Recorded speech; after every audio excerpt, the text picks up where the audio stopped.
cabeça pra baixo. A gente usa o teto como capacho. Ninguém precisa morrer pra conseguir o paraíso no alto. O céu já tá no asfalto. Na cidade de cabeça pra baixo. Dinheiro é fruta que apodrece nos gachos. Ninguém precisa correr, não tem ideia do que é calendário. Não tem problema de horário na cidade de cabeça pra baixo. É tão bonito ver o sorriso do povo que habita o lugar. Olhar pra cima e ver. Na modelagem de sistemas de processos, nós precisamos também estabelecer alguns conceitos e fundamentos principais, como, por exemplo, estabelecer as fronteiras, que são justamente a determinação do volume de controle, estabelecer o que é o conceito de sistema fechado, em que vai ser um sistema do tipo permeável em relação à troca de energia, e sistema aberto, que é um sistema permeável à troca de massa e energia. Então, para isso, a gente precisa estabelecer algumas leis fenomenológicas principais, como, por exemplo, a conservação da massa e a lei de Lavoisier, além da conservação de energia através do uso de leis termodinâmicas e a conservação do momento através das leis de Newton, utilizando as relações de Lagrange e as relações de Euler. Então, nesse caso, nós precisamos perceber que esses sistemas são sistemas um pouco mais lentos e pesados. Então, dentre as relações constitutivas, nós podemos citar a lei de Fourier para a condução térmica, que segue na tela, e a lei de resfriamento de Newton para a convecção térmica, que também segue na tela. E também podemos citar a lei de Arrhenius, que é justamente para o avanço da reação, que também segue na tela, que é uma lei que nos serve para ajustes empíricos das constantes de reação. A partir daí, nós também precisamos fazer o balanço de massa, o balanço molar por componente K, porque agora nós vamos analisar as substâncias químicas que estão envolvidas dentro desses sistemas, e precisamos também fazer o balanço de momento na direção K, assim como o balanço de energia que está dentro das componentes do sistema. Então, todos esses balanços são necessários a depender do tipo de sistema que a gente adote, até mesmo para que a análise do sistema fique um pouco mais completa, né? Então, no caso de sistemas hidráulicos, a gente vai fazer uma análise de um tanque com descarga por gravidade e um outro tanque com área transversal variável, que é em formato de cone. E no caso de sistemas térmicos, nós vamos analisar um misturador com aquecimento.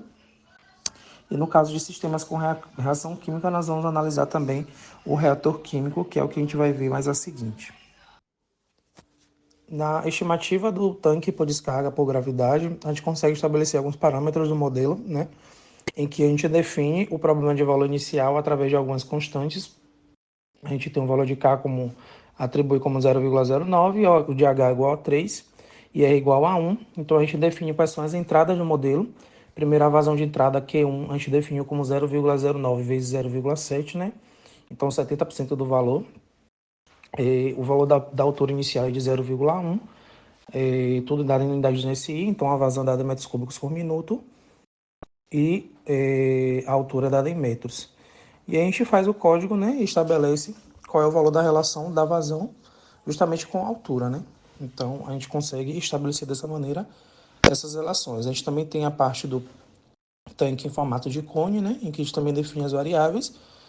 DHDT agora, no caso, vai ser 1 sobre π vezes H sobre R elevado ao quadrado, e a gente multiplica isso pelo valor referente à raiz quadrada da altura elevada ao cubo, né?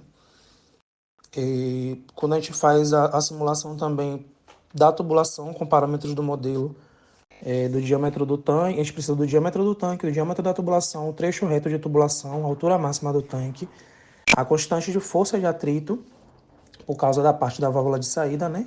A aceleração da gravidade, a massa específica. Então a gente precisa de alguns valores nominais como a vazão de alimentação, a área transversal da tubulação, e aí quando a gente vai determinar a solução numérica, a gente utiliza um comando chamado de fsolver, né? E depois a gente determina também a solução dinâmica. Então a gente consegue chegar a alguns resultados, como mostra aqui no script, né? A gente também consegue definir a função da tubulação, né? Quando a tubulação é longa. Então, através dessa função, a gente consegue determinar qual é o valor da velocidade de saída, né? E qual é o valor da área de saída também, né? Do furo, do buraco com que a vazão flui, né? De saída. No caso de um misturador com aquecimento, como podemos ver na figura, a gente tem um sistema no qual uma quantidade de fluido é adicionada no determinado recipiente, né? E por dentro desse recipiente nós temos um condensador por onde passa um vapor que vem de fora. Por dentro desse condensador, lembrando que o vapor ele não se mistura com o fluido que está entrando, né? Q1, de vazão Q1. E também nós temos adicionados um fluido de vazão Q2 no mesmo tanque, que também não se mistura com esse vapor. Então, o que acontece é que a temperatura que já está dentro, que já é possuída por esses fluidos, faz com que esse vapor se condense e saia de maneira condensada, né? Da forma líquida. E aí nós temos também uma quantidade de saída que vai passar por uma bomba. Então, quais são as hipóteses que nós adotamos aqui? Que o fluido é incompressível, que tanto a energia cinética quanto a energia potencial são desprezíveis, que é uma mistura perfeita e ideal, e o trabalho de eixo é desprezível. Então, devido a isso, nós fazemos balança de massa global, balanço por espécie, balanço por energia, como mostram as equações a seguir. Já no reator químico, né, que é composto por um fluido refrigerante, nós adicionamos um reagente, um catalisador que vai acelerar a velocidade da reação.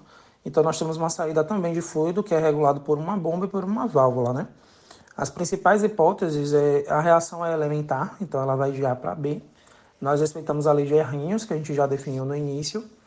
E também ela segue essa expressão aí, né, que é justamente uma expressão de decaimento do valor da reação química que é gerada. Aí nós precisamos fazer o balanço de massa global, que é definido justamente utilizando o valor da massa, né, o dm/dt, como a massa é ρ vezes v, né, que é a massa específica vezes o volume, e vai ser igual a essa equação que está aí descrita. Nós fazemos o balanço por espécie, porque tem duas espécies diferentes que são misturadas e vão reagir, né? Inclusive o catalisador se mistura junto com o reagente para facilitar a velocidade de reação. Fazemos o balanço de energia dentro do reator, que aí no caso existe uma variação de temperatura dentro do reator, e também utilizando a lei de Arrhenius a gente consegue perceber que existe um decaimento, né, do valor da reação. E fazemos também o balanço de energia na camisa, que aí nesse caso esse balanço de energia utiliza justamente o valor das variáveis do fluido refrigerante. Então, como existe variação de temperatura dentro do fluido refrigerante, através do fluido refrigerante, para o reator, né, até mesmo para fazer um controle de temperatura do reator, então a gente precisa fazer esse balanço de energia para poder somar aos outros valores que já foram obtidos.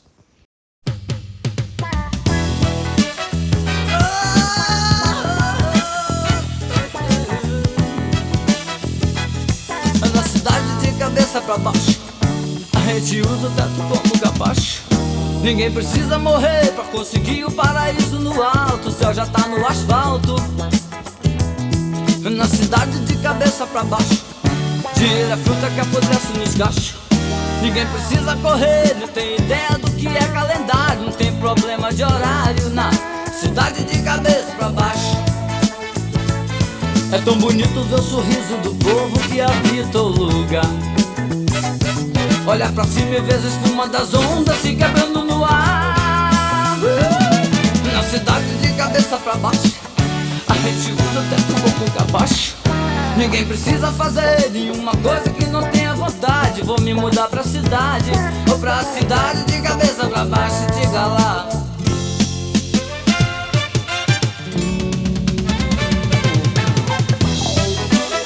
Olha pra cima, meu filho, chama o lugar de cuspir.